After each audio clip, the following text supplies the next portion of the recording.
ఈరోజు మంగళవారం, మార్గశిర పౌర్ణమి, పైగా దత్తాత్రేయ జయంతి కూడా.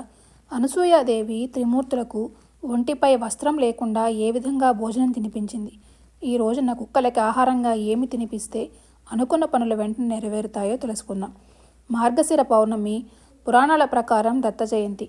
దత్తాత్రేయుడు మృగశిర నక్షత్రంలో మార్గశిర పౌర్ణమి నాడు దత్తాత్రేయ స్వామి ప్రదోషకాలంలో జన్మించినందున మధ్యాహ్న వేళలో స్వామివారికి ప్రత్యేక పూజలు చేస్తారు.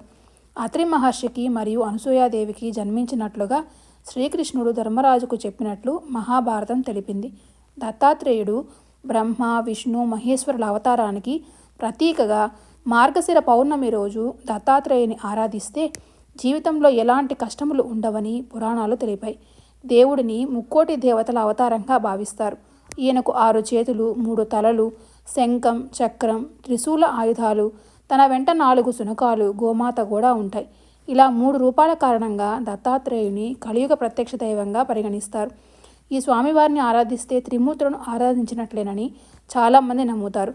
త్రిమూర్తుల స్వరూపంగా భావించే ఈ స్వామిని సన్యాసి లేదా బ్రహ్మచారి అని పిలుస్తారు. భక్తుడైనటువంటి కార్త వీరార్జునికి దత్తాత్రేయుడు తన మహిమను స్వయంగా తెలుపుతారు. కృతయుగము నుండి ప్రతి యుగమునందు మార్గశిర మాసంలో దత్తాత్రేయుని పూజించడం మనకు పురాణాల్లో చాలా చోట్ల కనపడుతుంది. ఈ సంవత్సరం మార్గశిర పౌర్ణమి రోజు విష్ణుమూర్తి ఆలయాలను దర్శించడం, లక్ష్మీదేవిని పూజించడం, అలాగే దత్తాత్రేయునికి సంబంధించినటువంటి స్తోత్రాలను చదువుకోవడం వల్ల పాపాలు నశిస్తాయి, లక్ష్మీ కటాక్షం కలుగుతుంది. మార్గశిర పౌర్ణమి రోజు విష్ణు సహస్రనామం చదవడం వినటం వలన, భగవద్గీత చదవడం వినటం వలన మహావిష్ణువు యొక్క అనుగ్రహం కలుగుతుంది. మార్గశిర పౌర్ణమి వేళ దత్తాత్రేయుడు గంగా స్నానం చేయడానికి భూలోకానికి వస్తాడని చాలామంది నమ్ముతారు. అందుకే ఈ పవిత్రమైన రోజున గంగమ్మ తీరాన దత్తపాదుకలను కూడా పూజిస్తారు. ఈ రోజున దత్తాత్రేయుని గురువుగా పూజించడం వల్ల విశేష ప్రయోజనాలు కలుగుతాయి. దత్తాత్రేయ భగవానుని కథ. ఒకసారి లోక కళ్యాణార్థం నారదుడు ఆడిన చతురోక్తికి లోనైన లక్ష్మీ, సరస్వతి, పార్వతీ మాతలు మహాపతివ్రత అయిన అనసూయపై ఈర్ష్య, అసూయ, ద్వేషాలను పెంచుకున్నారు. నారద మహర్షి అనసూయ ప్రాతివ్రత్యాన్ని, అంటే భర్త పట్ల భక్తిభావం కలిగి ఉండటాన్ని గురించి బ్రహ్మ, విష్ణు, శివుడి ధర్మపత్నుల ముందు విశేషంగా ప్రశంసించాడు. ఈర్ష్య, అసూయ, ద్వేషమనే దుర్గుణులకు లోనైతే దేవతలకైనా అనేక దుఃఖాలు కలుగుతాయని స్వరులకు తెలియచెప్పడానికి, శ్రీదత్తుని అవతారానికి నాంది పలకటానికో ఈ గుణాలు వారి మనసు నిండా ధావనంలా వ్యాపించి ముగ్గురమ్మల గుండెలు బగ్గుమన్నాయి. వారి వారి పత్నులను తక్షణం ఆ అనసూయ ఆశ్రమానికి వెళ్ళి ఆమె పాతివ్రత్యాన్ని భగ్నం చేయమని ప్రార్థించారు. త్రిమూర్తులు ఎంత వారించినా పెడచెవిన పెట్టారు. ససేమిరా అన్నారు. ఇక చేయునది లేక సన్యాస వేషాలు ధరించి అత్రి, అనసూయ ఆశ్రమ ప్రాంతమందు భూమిపై పాదం మోపారు. వారి పాదస్పర్శకు భూదేవి పులకించింది.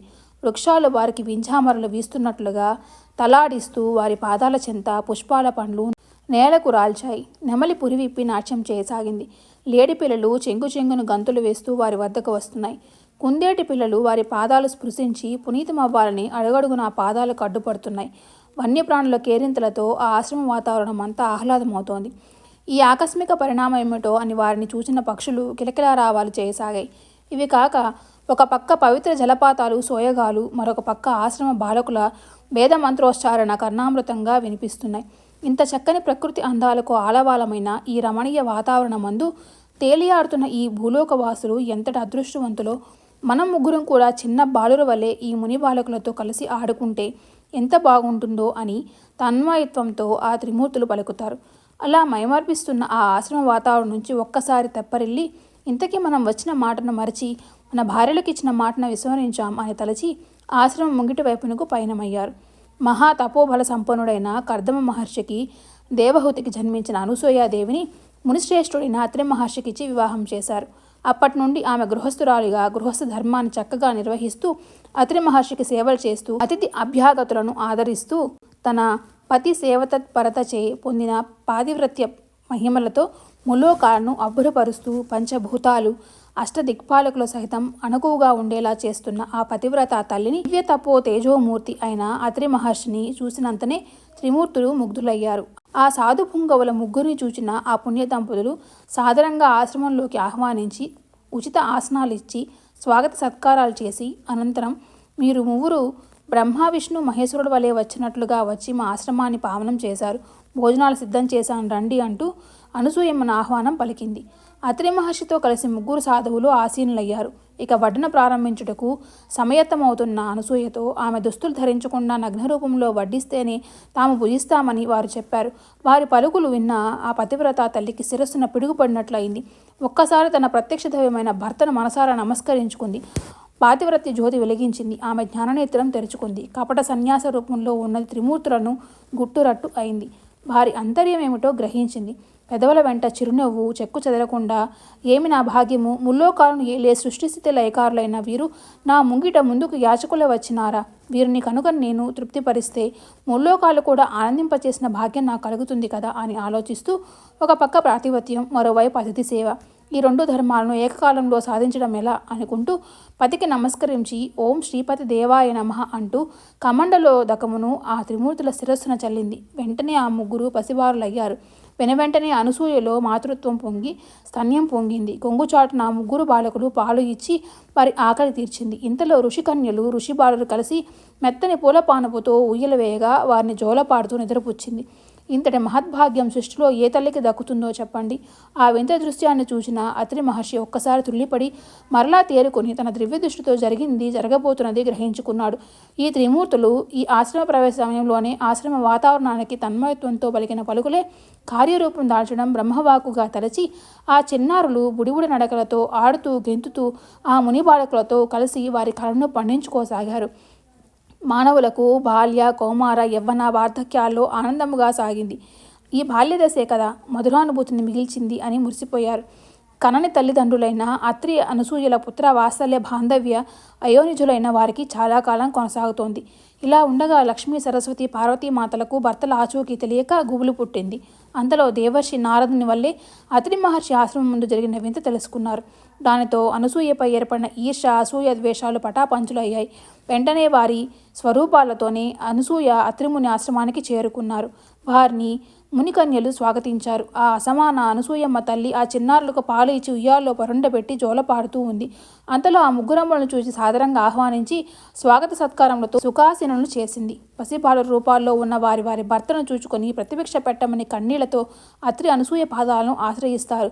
అయితే మీ భర్తలను గురించి తీసుకొని వెళ్ళండి అని అనసూయ హుందాగా చెప్తుంది.